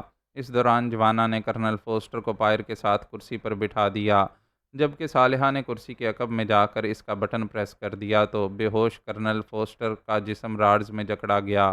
اب اسے ہوش میں لے آؤ، عمران نے جوانا سے کہا تو جوانا نے ایک ہاتھ سے کرنل فوسٹر کا سر پکڑا اور دوسرا ہاتھ اس کے منہ پر رکھ دیا، جس سے اس کا ناک اور منہ بند ہو گیا۔ چند لمحوں بعد ہی اس کے جسم میں حرکت کے تاثرات نمودار ہونا شروع ہو گئے تو جوانا نے ہاتھ ہٹا دیے۔ تم دونوں باہر جا کر خیال رکھو، میں ڈارک آئی کے چیف اور سیکشن چیف سے فائنل مذاکرات کر لوں، عمران نے جوزف اور جوانا سے مخاطب ہو کر کہا، اور وہ دونوں خاموشی سے باہر چلے گئے، جبکہ صالحہ عمران کے ساتھ کرسی پر بیٹھ گئی۔ ڈینی اور پائر دونوں کی نظریں کرنل فوسٹر کے چہرے پر جمی ہوئی تھیں۔ چند لمحوں بعد کرنل فوسٹر نے کراہتے ہوئے آنکھیں کھول دیں اور پھر اس کا جسم تن سا گیا۔ اس کے چہرے پر انتہائی حیرت کے تاثرات ابھر آئے تھے۔ اس نے گردن گھما کر ڈینی اور پائر کو دیکھا اور پھر سامنے بیٹھے ہوئے عمران کو دیکھ کر وہ بے اختیار چونک پڑا۔ کیا مطلب؟ یہ تم عمران، یہ ڈینی اور پائر، یہ سب کیا ہے؟ کرنل فوسٹر نے حیرت بھرے لہجے میں کہا۔ چونکہ وہ فیلڈ کا آدمی تھا اس لیے اس نے ہوش میں آتے ہی بہت جلد اپنے آپ کو سنبھال لیا تھا۔ کرنل فوسٹر، تم نے ڈینی اور پائر کو یہی حکم دیا تھا کہ وہ مجھے کوئی مہلت دیے بغیر ہلاک کر دیں، لیکن تم دیکھ رہے ہو کہ تم بھی زندہ ہو اور تمہارے سیکشن چیفز بھی، ورنہ تمہیں اغوا کر کے یہاں لانے کی بجائے تمہیں ہلاک کرنا ہمارے لیے زیادہ آسان ہو جاتا۔ اور تمہارے یہ دونوں سیکشن چیفز تو ایک طرف، ان کے آدمیوں کو بھی میں نے ہلاک نہیں کیا، اس لیے کہ میں خواہ کے معاملات میں الجھنے کا قائل نہیں ہوں۔ میں نے ڈینی کو بھی رہا کر دیا تھا اور خود بھی اپنے ساتھیوں سمیت واپس چلا گیا تھا، کیونکہ حکومت پاک ایشیا نے مشن واپس لے لیا تھا۔ اس کی تفصیل میں ڈینی کو بتا چکا ہوں کہ پہلی بات تو یہ کہ ہمارے ملک میں ٹی ایس میزائل بنانے کی لیبارٹریاں نہیں ہیں۔ دوسری بات یہ کہ کرائمیا سے لامحالہ ہمارے تعلقات خراب ہو جاتے۔ تیسری بات یہ کہ کرائمیا ان میزائلوں کی ٹیکنالوجی یا اس کی اینٹی ٹیکنالوجی کافرستان کو سپلائی کر سکتا تھا۔ اس طرح ہماری محنت ضائع ہو جاتی۔ ہم اگر چاہتے تو شوگران کے ذریعے اسے تیار کرا سکتے تھے، لیکن ہم اس قدر ایڈوانس ٹیکنالوجی شوگران کو بھی سپلائی کرنے کے قائل نہیں ہیں۔ اس لیے حکومت نے اس مشن کو واپس لے لیا اور چیف آف سیکرٹ سروس کے حکم پر میں اپنے ساتھیوں سمیت واپس چلا گیا۔ ورنہ یہ دونوں تو نہیں جانتے، لیکن تم اچھی طرح جانتے ہو کہ اگر حکومت پاک ایشیا یہ مشن واپس نہ لیتی تو پھر نہ تمہاری لیبارٹری کے حفاظتی انتظامات ہمارا راستہ روک سکتے تھے اور نہ تم اور تمہاری ڈارک آئی۔ جہاں تک میرے دوبارہ آنے کا تعلق ہے تو یہ دوسرا معاملہ ہے جو عام ٹیکنالوجی میزائل کے سلسلے میں ہماری حکومت کے پاس ہے۔ اس میں ایک سائنسی الجھن پیش آ گئی تھی اور یہ ڈیوٹی مجھے سونپی گئی کہ میں اس الجھن کا حل تلاش کروں، لیکن کرائمیا اور دوسری سپر پاورز کے سائنسدانوں سے رابطے مشکل ہو گئے، کیونکہ ان سب کا تعلق کسی نہ کسی طرح حکومت سے ہوتا ہے۔ اس لیے میں پہلے شمالی کینیڈا گیا تاکہ وہاں ڈاکٹر پیکال سے مل کر اس کا حل تلاش کیا جائے، لیکن ان سے ملاقات ممکن نہ ہو سکی، تو میں ڈاکٹر پیکال کے میک اپ میں ناراک آیا۔ راستے میں ڈاکٹر الفریڈ کی بیٹی نے مجھے دعوت دی تو میں ڈاکٹر پیکال کے میک اپ میں ڈاکٹر الفریڈ سے ملا، لیکن ڈاکٹر الفریڈ نے ڈھکے چھپے الفاظ میں معذرت کر لی۔ چنانچہ مجبوراً مجھے ایک اور سائنسدان سے رابطہ کرنا پڑا، لیکن اس دوران میری نگرانی شروع ہو گئی، اس لیے میں نے مناسب سمجھا کہ تم لوگوں کے سامنے ساری صورتحال رکھ دوں اور فیصلہ کن مذاکرات کر لیے جائیں۔ اب تم بتاؤ کہ تم کیا چاہتے ہو؟ عمران نے انتہائی سنجیدہ لہجے میں کہا۔ ہمیں کیسے یقین آئے گا کہ تم جو کچھ کہہ رہے ہو وہ درست ہے؟ کرنل فوسٹر نے ہونٹ چباتے ہوئے کہا۔ دیکھو کرنل فوسٹر، یہ بات تو تم بھی جانتے ہو اور دوسرے بھی کہ ٹی ایس میزائل کا فارمولہ لیبارٹری میں داخل ہوئے بغیر نہیں مل سکتا، اور تم میری نگرانی کرتے رہے ہو۔ ان سے پوچھو کہ کیا میں وہاں گیا ہوں۔ ڈاکٹر الفریڈ سے ہونے والی تمام گفتگو کا ٹیپ ڈینی سن چکی ہے، اس لیے تمہیں میری بات کا یقین کرنا پڑے گا۔ اگر نہیں کرو گے تو پھر نتائج کی ذمہ داری تم پر ہوگی۔ میں نے بہرحال اب واپس جانا ہے، لیکن واپس جانے سے پہلے میں اس معاملے کو ہر لحاظ سے کلیئر کرنا چاہتا ہوں۔ عمران نے جواب دیا، میں تمہیں اچھی طرح جانتا ہوں۔ اگر تم حلف دے کر کہہ دو کہ نہ ہی تم نے ٹی ایس میزائل کا فارمولہ حاصل کیا ہے اور نہ تمہارا اسے حاصل کرنے کا کوئی ارادہ ہے، تو میں تمہاری بات پر یقین کر لوں گا اور اس کے بعد ڈارک آئی پیچھے ہٹ جائے گی۔ ہمیں اس سے کوئی دلچسپی نہیں کہ تم کسی سائنسدان سے کیا پوچھتے ہو اور کیا نہیں۔ کرنل فوسٹر نے کہا، میں حلف دینے کا عادی نہیں ہوں، اور اگر تمہاری جگہ میں راڈز میں جکڑا ہوا ہوتا تو کبھی بھی حلف نہ دیتا، لیکن اب موجودہ پوزیشن میں تمہارے اطمینان کے لیے میں حلف دینے کے لیے تیار ہوں۔ لیکن یہ سن لو کہ اس کے بعد اگر ڈارک آئی یا اس کے کسی آدمی نے ہمارا راستہ روکنے کی کوشش کی تو پھر اس کے نتائج کا میں ذمہ دار نہیں ہوں گا۔ عمران نے کہا، میں وعدہ کرتا ہوں کہ ایسا نہیں ہوگا۔ کرنل فوسٹر نے جواب دیا، ٹھیک ہے، تو میں حلف دے کر کہتا ہوں کہ نہ ہی میں نے اب تک ٹی ایس میزائل کا فارمولہ حاصل کیا ہے اور نہ ہی میں جب تک ناراک میں ہوں اسے حاصل کرنے کی کوشش کروں گا۔ ہاں، اگر حکومت پاک ایشیا نے کبھی اسے حاصل کرنے کا مشن میرے ذمہ لگایا تو میں اسے ضرور حاصل کروں گا، لیکن اس سے پہلے میں تمہیں اس کی اطلاع ضرور دوں گا۔ عمران نے کہا، ٹھیک ہے، مجھے یقین آ گیا ہے۔ اب ڈارکائی کو تمہاری سرگرمیوں سے کوئی دلچسپی نہیں ہوگی۔ کرنل فوسٹر نے کہا تو عمران سر ہلاتا ہوا اٹھا اور اس نے خود ہی سوئچ بورڈ پر جا کر بٹن پریس کر دیے تو ڈینی، پائر اور کرنل فوسٹر تینوں کے راڈز کرسیوں میں غائب ہو گئے اور وہ تینوں اٹھ کر کھڑے ہو گئے۔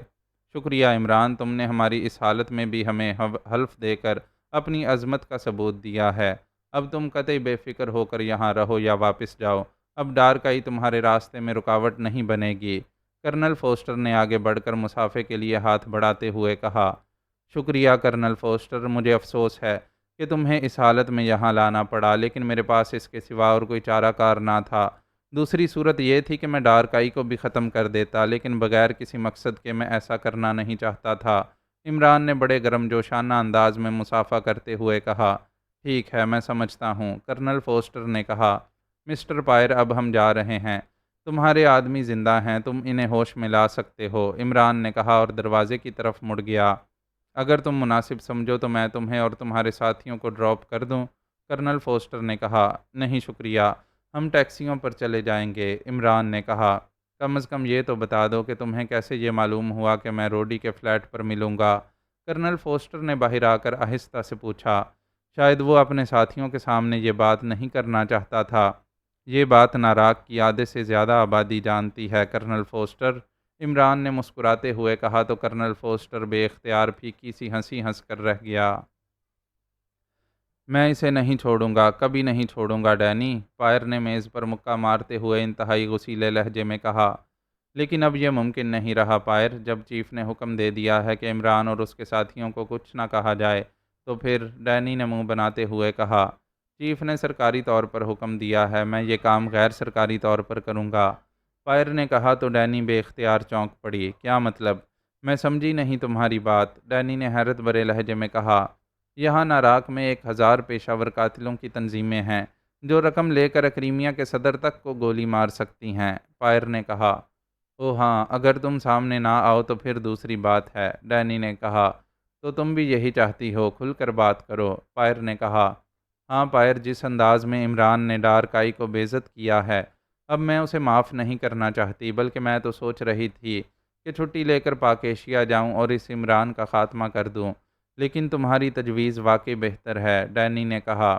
تو پھر تم حلف دو کہ تم میرے خلاف کوئی رپورٹ چیف کو نہیں دو گی، پائر نے مسرت برے لہجے میں کہا تو ڈینی نے فوراً ہی ہاتھ اٹھا کر باقاعدہ حلف دے دیا تو پائر نے میز پر پڑے ہوئے فون کا ریسیور اٹھایا اور تیزی سے نمبر پریس کرنے شروع کر دیے۔ لاؤڈر کا بٹن آن کر دو تاکہ میں بھی بات چیت سن سکوں، ڈینی نے کہا تو پائر نے اس بات میں سر ہلاتے ہوئے آخر میں لاؤڈر کا بٹن پریس کر دیا۔ اس کے ساتھ ہی دوسری طرف سے گھنٹی بجنے کی آواز سنائی دینے لگی، پھر ریسیور اٹھائے جانے کی آواز سنائی دی۔ فلیک کارپوریشن، ایک نسوانی آواز سنائی دی۔ فلیک سے بات کراؤ، میں پائر بول رہا ہوں، پائر نے کہا۔ یس سر، ہولڈ آن کریں، دوسری طرف سے مؤدبانہ لہجے میں کہا گیا۔ ہیلو، فلیک بول رہا ہوں، چند لمحوں بعد ایک بھاری سی آواز سنائی دی۔ پائر بول رہا ہوں، فلیک، میرے پاس تمہارے لیے ایک اہم کام ہے اور کام بھی فوری کرنے کا ہے، بولو کہاں ملاقات ہو سکتی ہے، پائر نے کہا۔ جہاں تم کہو پائر، دوسری طرف سے کہا گیا۔ میں ڈینی کے ساتھ ہوٹل فلاور کے اسپیشل روم میں پہنچ رہا ہوں، تم بھی وہیں آ جاؤ، پائر نے کہا۔ ٹھیک ہے، میں 10 منٹ کے اندر پہنچ رہا ہوں، فلیک نے کہا تو پائر نے ریسیور رکھا اور اٹھ کھڑا ہوا۔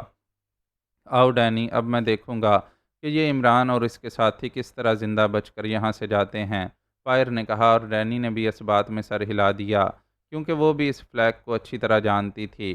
یہ ناراک میں پیشہ ور قاتلوں کا سب سے بڑا گروپ تھا اور اس کی شہرت پورے اکریمیا میں پھیلی ہوئی تھی۔ یہ لوگ انتہائی تیز رفتاری سے کام کرنے کے عادی تھے اور کہا جاتا تھا کہ ان کا شکار کسی صورت بھی بچ نہیں سکتا تھا۔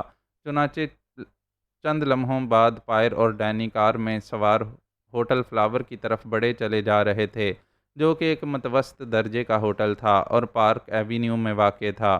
تقریباً 10 منٹ بعد وہ ہوٹل فلاور کے اسپیشل روم میں موجود تھے۔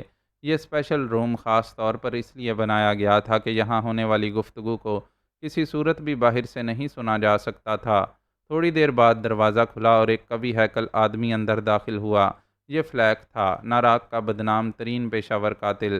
ہاں اب بولو پائر، کیا کرنا ہے، فلیک نے مصافحہ کر کے اور رسمی جملے بولنے کے بعد پائر کے سامنے کرسی پر بیٹھتے ہوئے مسکرا کر کہا۔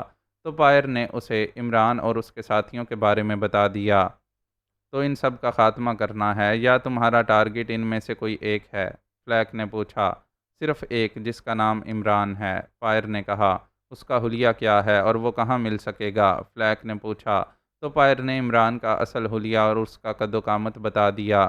لیکن عمران میک اپ کا ماہر ہے، اس لیے ہو سکتا ہے وہ اپنے اصل حلیے میں نہ ہو، ڈینی نے پہلی بار بولتے ہوئے کہا۔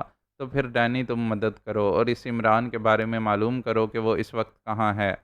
پائر نے کہا۔ ٹھیک ہے، یہ کام مجھے ہی کرنا ہوگا، ڈینی نے کہا، اور اس کے ساتھ ہی اس نے جیب سے 05 ٹرانسمیٹر نکالا اور اس پر ایک فریکوینسی ایڈجسٹ کر کے اس نے اسے آن کر دیا۔ Hello hello, Danny calling over, Danny نے بار بار کال دیتے ہوئے کہا۔ Green attending you madam, over. چند لمحوں بعد ٹرانسمیٹر سے گرین کی آواز سنائی دی۔ گرین، تم ریز فائر کر کے معلوم کرو کہ عمران اس وقت کہاں ہے اور مجھے فوراً کال کر کے بتاؤ، اوور، ڈینی نے تحکمانہ لہجے میں کہا۔ یس مادام، اوور، دوسری طرف سے کہا گیا تو ڈینی نے اوور اینڈ آل کہہ کر ٹرانسمیٹر آف کیا اور پھر اس پر اپنی فریکوینسی ایڈجسٹ کر کے اسے درمیانی میز پر رکھ دیا۔ کیا یہ عمران کوئی اہم ایجنٹ ہے؟ فلیک نے پوچھا۔ ہاں، اس کا تعلق پاک ایشیا سیکرٹ سروس سے ہے اور انتہائی خطرناک ایجنٹ سمجھا جاتا ہے، پائر نے جواب دیا۔ یہ کام تو تم خود بھی کر سکتے تھے، پھر میرے ذمے یہ کام لگانے کا کیا کوئی خاص مقصد ہے؟ فلیک نے کہا۔ ہاں، ہمارے چیف سے اس کا معاہدہ ہو گیا ہے اور چیف نے ہمیں اسے ہلاک کرنے سے روک دیا ہے، اس لیے ہم اپنے سیکشن سے کام نہیں لے سکتے، پائر نے جواب دیا۔ تو فلیک نے اس انداز میں سر ہلا دیا جیسے اسے وجہ سمجھ آ گئی ہو۔ دیکھو پائر، تمہیں معلوم ہے کہ میں بغیر معاوضے کے کام نہیں کرتا اور تم بہرحال سرکاری آدمی ہو، اس لیے کیا تم میرا معاوضہ دے سکتے ہو یا نہیں؟ فلیک نے کہا۔ کتنا معاوضہ لوگے مجھ سے؟ پائر نے ہونٹ چباتے ہوئے کہا۔ تو فلیک بے اختیار مسکرا دیا۔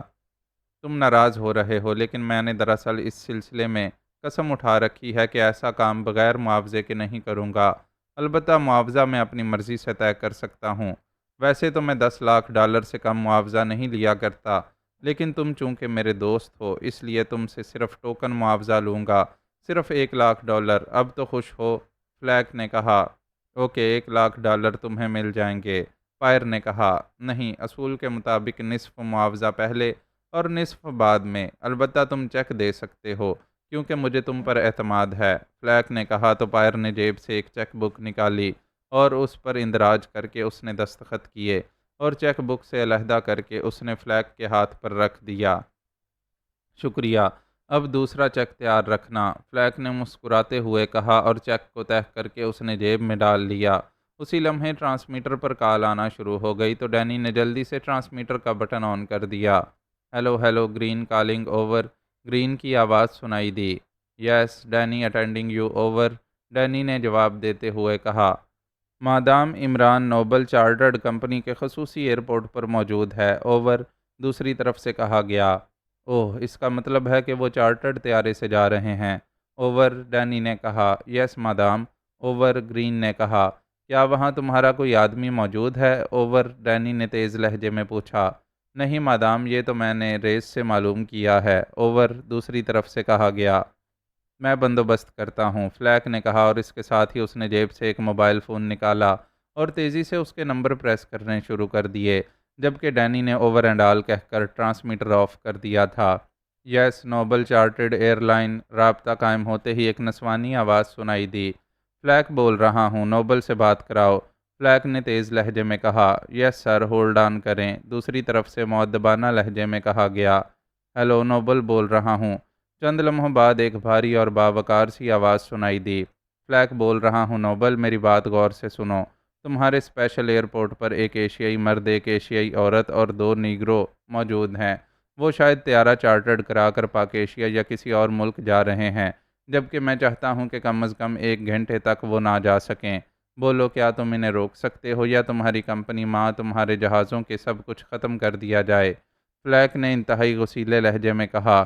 ان کا طیارہ تو پرواز کے لیے تیار ہے، ٹھیک ہے، میں اسے روکتا ہوں، تم 10 منٹ بعد مجھے پھر کال کرنا، دوسری طرف سے قدرے سہمے ہوئے لہجے میں کہا گیا۔ انہیں رکنا چاہیے، لیکن یہ سن لو کہ انہیں یہ معلوم نہ ہو سکے کہ کسی نے خاص طور پر انہیں روکنے کی کوشش کی ہے، سمجھے؟ فلیک نے کہا، میں سمجھتا ہوں۔ دوسری طرف سے کہا گیا تو فلیک نے فون آف کیا اور پھر اسے دوبارہ آن کر کے اس نے ایک بار پھر تیزی سے نمبر پریس کرنے شروع کر دیے۔ یس، مارٹی بول رہا ہوں۔ چند لمحوں بعد ایک مردانہ آواز سنائی دی۔ فلیک بول رہا ہوں مارٹی، اسپیشل گروپ کے 4 آدمیوں کو فوراً نوبل چارٹرڈ ایئر لائن کے اسپیشل ایئرپورٹ بھجوا دو۔ وہاں ایک ایشیائی مرد، ایک ایشیائی عورت اور 2 نیگرو طیارہ چارٹرڈ کرا کر یہاں سے جانے والے ہیں۔ میں نے طیارہ 1 گھنٹے کے لیے رکوا دیا ہے، اس لیے یہ لوگ وہیں موجود ہوں گے۔ ان میں سے جو ایشیائی مرد ہے وہ ہمارا ٹارگٹ ہے، اسے ہر صورت میں ہلاک ہونا چاہیے۔ اسپیشل گروپ کو کہہ دینا کہ چاہے پورے ایئرپورٹ پر موجود ہر آدمی کو کیوں نہ ہلاک کرنا پڑے، لیکن ٹارگٹ ہر صورت میں ہٹ ہونا چاہیے۔ اس کی نشاندہی گروپ کی صورت میں آسانی سے ہو جائے گی، یعنی 2 نیگرو مرد، ایک ایشیائی مرد اور ایک ایشیائی عورت۔ سمجھ گئے ہو؟ فلیک نے تیز اور تحکمانہ لہجے میں کہا۔ یس باس، دوسری طرف سے مؤدبانہ لہجے میں کہا گیا، اور فلیک نے فون آف کر دیا اور پھر کچھ دیر بعد اس نے دوبارہ اسے آن کر کے نمبر پریس کرنے شروع کر دیے۔ Noble chartered airline. رابطہ قائم ہوتے ہی نسوانی آواز سنائی دی۔ نوبل سے بات کراؤ، فلیک بول رہا ہوں۔ فلیک نے انتہائی سخت لہجے میں کہا۔ یس سر، ہولڈ آن کریں۔ دوسری طرف سے سہمے ہوئے لہجے میں کہا گیا۔ ہیلو، نوبل بول رہا ہوں۔ چند لمحوں بعد وہی بھاری اور باوقار آواز سنائی دی۔ فلیک بول رہا ہوں، کیا رپورٹ ہے؟ فلیک نے اسی طرح سرد لہجے میں کہا۔ طیارے کو فنی خرابی کی بنا پر 1 گھنٹے کے لیے روک لیا گیا ہے۔ میرے حکم پر ایک انجینئر نے اس میں واقعی نقص پیدا کر دیا ہے، نوبل نے جواب دیا۔ اوکے، تم نے ایسا کر کے اپنی کمپنی اور اپنے آپ کو بچا لیا ہے، فلیک نے بڑے فاخرانہ لہجے میں کہا، اور اس کے ساتھ ہی اس نے فون آف کیا اور اسے جیب میں ڈالتے ہوئے اٹھ کھڑا ہوا۔ تمہارا کام ہو جائے گا پائر، تم بقایا چیک تیار رکھنا، فلیک نے انتہائی با اعتماد لہجے میں کہا۔ بے فکر رہو، پائر نے بھی اٹھتے ہوئے کہا، اور فلیک سر ہلاتا ہوا مڑا اور تیز تیز قدم اٹھاتا اسپیشل روم سے باہر نکل گیا۔ آؤ ڈینی، اب آفس چلیں، جیسے ہی کام ہوگا ہم دل کھول کر جشن منائیں گے، پائر نے کہا۔ میرا تو دل کہہ رہا ہے کہ ایئرپورٹ پر چلا جائے اور اپنی آنکھوں سے یہ سب کچھ ہوتا دیکھا جائے، ڈینی نے مسکراتے ہوئے کہا۔ نہیں، ہماری وہاں موجودگی سے چیف چونک پڑے گا، اور تم جانتی ہو کہ چیف ایسے معاملات میں کس قدر سخت واقع ہوا ہے، پائر نے کہا تو ڈینی نے اس بات میں سر ہلا دیا، اور پھر وہ دونوں ایک دوسرے کے پیچھے چلتے ہوئے اسپیشل روم کے بیرونی دروازے کی طرف بڑھ گئے۔ ویسے ان دونوں کے چہروں پر اطمینان کے تاثرات نمایاں تھے، کیونکہ انہیں 100% یقین تھا کہ اب عمران کسی صورت بھی نہ بچ سکے گا۔ وہ فلیک اور اس کے گروپ کی کارکردگی کو اچھی طرح جانتے تھے، اور دوسری اہم بات یہ تھی کہ عمران پوری طرح مطمئن ہوگا، اس کے ذہن کے کسی گوشے میں بھی یہ تصور نہ ہوگا کہ اس پر اس طرح حملہ بھی کیا جا سکتا ہے۔ عمران اپنے ساتھیوں سمیت ایئرپورٹ کے لاؤنج میں موجود تھا۔ یہ خصوصی ایئرپورٹ ناراک کے سب سے مشہور طیارے چارٹرڈ کرنے والی کمپنی کا تھا۔ عمران اپنے ساتھیوں سمیت پائر کے سیکشن ہیڈ کوارٹر سے نکل کر واپس اپنی رہائش گاہ پر پہنچا، اور پھر اس نے وہیں سے اس کمپنی کو فون کر کے شمالی کینیڈا کے لیے طیارہ چارٹرڈ کرنے کا کہہ دیا۔ چونکہ اس کا مشن پہلے ہی مکمل ہو چکا تھا، اس لیے اب ناراک میں مزید رکنے کا کوئی جواز نہ تھا۔ ویسے بھی وہ یہی چاہتا تھا کہ اب جلد از جلد یہاں سے واپس چلا جائے، تاکہ ڈارک آئی کو اس پر مزید شک نہ ہو سکے۔ عمران نے یہاں رک کر کوئی کارروائی کی ہے، چنانچہ اس نے میک اپ بھی نہ کیا تھا، اور وہ اس رہائش گاہ سے سیدھے ایئرپورٹ پہنچ گئے تھے۔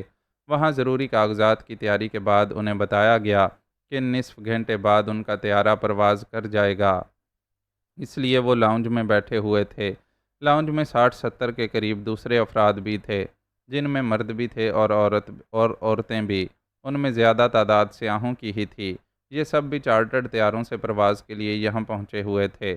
لاؤنج کے ایک کونے میں عمران، صالحہ، جوزف اور جوانا کے ساتھ بیٹھا ہوا تھا۔ ان کے سامنے کافی کے برتن موجود تھے۔ عمران صاحب، یہ مشن واقعی عجیب ثابت ہوا ہے کہ ہم بظاہر ناکام جا رہے ہیں، لیکن در حقیقت آپ نے مشن مکمل کر لیا ہے، صالحہ نے کہا۔ اس مشن کے لیے مجھے خواہ کی درد سری مول لینی پڑی ہے، صرف اس لیے کہ اکریمیہ کو یہ علم نہ ہو سکے کہ ہم نے مشن مکمل کر لیا ہے، عمران نے مسکراتے ہوئے کہا۔ لیکن آپ نے تو کرنل فوسٹر کو حلف دیا ہے، صالحہ نے مسکراتے ہوئے کہا۔ میں نے درست حلف دیا ہے۔ جس وقت میں نے حلف دیا تھا اس وقت نہ ہی میں نے فارمولہ اڑایا تھا، اور نہ ہی اب تک میں نے فارمولہ اڑایا ہے، اور ویسے بھی یہ کام میں نے نہیں کرنا، یہ کام سرداور کریں گے۔ اور سرداور نے کوئی حلف نہیں دیا۔ عمران نے کہا تو صالحہ بے اختیار ہنس پڑی، لیکن اس سے پہلے کہ ان کے درمیان مزید کوئی بات ہوتی، اچانک ایک آدمی تیزی سے ان کے قریب آیا۔ آپ کا نام علی عمران ہے اور آپ نے شمالی کینیڈا کے لیے طیارہ چارٹرڈ کرایا ہے، اس آدمی نے قریب آ کر مؤدبانہ لہجے میں کہا۔ ہاں، کیوں؟ عمران نے چونک کر پوچھا۔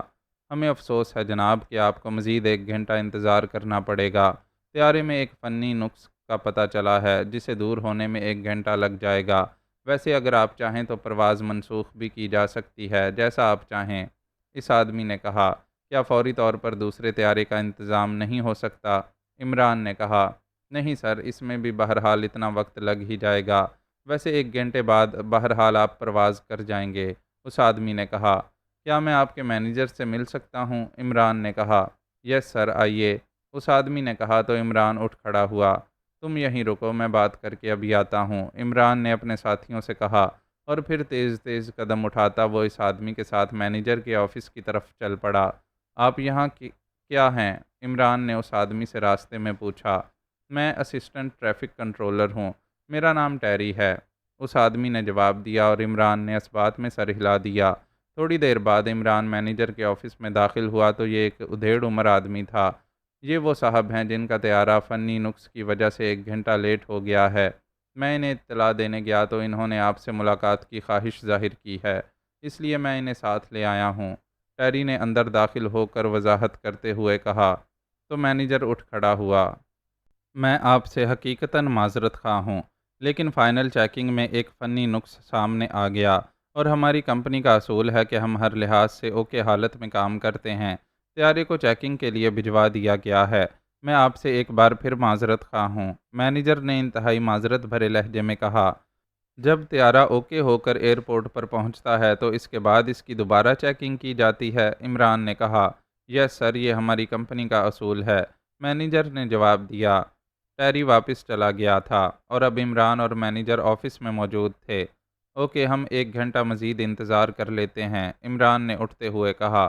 اس تکلیف کے لیے میں اور میری کمپنی دونوں معذرت خواہ ہیں، مینیجر نے بھی اٹھتے ہوئے کہا، اور عمران سر ہلاتا ہوا آفس سے باہر آ گیا۔ تھوڑی دیر بعد وہ اپنے ساتھیوں کے پاس پہنچ گیا۔ کیا ہوا؟ صالحہ نے پوچھا۔ مجھے معاملہ کچھ مشکوک لگتا ہے، مینیجر کے انداز میں کھوکھلا پن نمایاں تھا، لیکن بظاہر کوئی وجہ بھی سمجھ میں نہیں آ رہی۔ عمران نے کہا۔ ہو سکتا ہے کہ واقعی کوئی فنی نقص پڑ گیا ہو، صالحہ نے کہا۔